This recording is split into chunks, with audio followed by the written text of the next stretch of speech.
இன்றைய திருப்பள்ளி எழுச்சி பாடல். கருணையின் சூரியனை எழுந்தருள அழைக்கும் புனித வேண்டுகோள். அருணன் இந்திரன் திசை அணுகினன், இருள் போய் அகன்றது, உதயம் நின் மலர் திருமுகத்தின். கருணையின் சூரியன் எழ எழ, நயனக் கடைமலர் மலர, மற்றண்ணல் அங்கண்ணாம், திரள் நிறை அறுபதம் முதல்வன். இவையோர் திருப்பெருந்துறையுரை சிவபெருமானே. அருள் நிதி தரவரும் ஆனந்த மலையே, அலைக்கடலே பள்ளி எழுந்தருளாயே. இப்பாடலின் பொருள்: கிழக்கு திசையில் சூரியன் எழ ஆரம்பிக்க இருள் தானாகவே விலகும், ஒளி வந்தாலே இருள் போகும். அதே போல மனித வாழ்விலும் ஒரு இருள் இருக்கும். அறியாமை, கவலை, பயம், துன்பம் என்று பல வடிவங்களில் அது மனதை மூடிக்கொண்டிருக்கும். அந்த நேரத்தில் அடியார்கள் அனைவரும் ஒன்றாக இறைவனை நினைக்கிறார்கள்.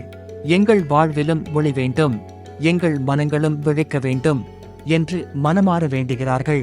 இறைவன் கருணையின் சூரியன்.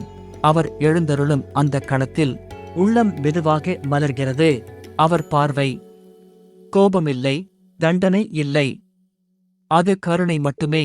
அந்த பார்வை பட்டாலே நெஞ்சில் இருந்த பாரம் கரைந்து போகிறது, மனம் அமைதியாகிறது, வாழ்க்கை மீண்டும் நம்பிக்கையோடு நகரத் தொடங்குகிறது.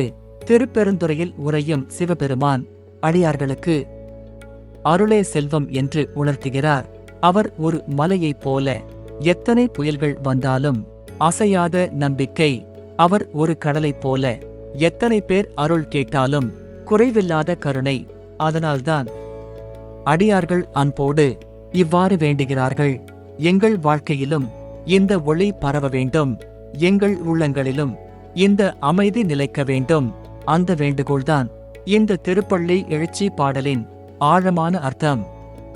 இவ்வாறு தினமும் திருப்பள்ளி எழுச்சி பாடல்களையும் அதன் பொருளையும் கேட்டு உள்ளத்தை தூய்மையாக்க விரும்பினால் நம்ம சேனலை சப்ஸ்கிரைப் செய்து இறைவன் அருளுடன் இணைந்திருங்கள்.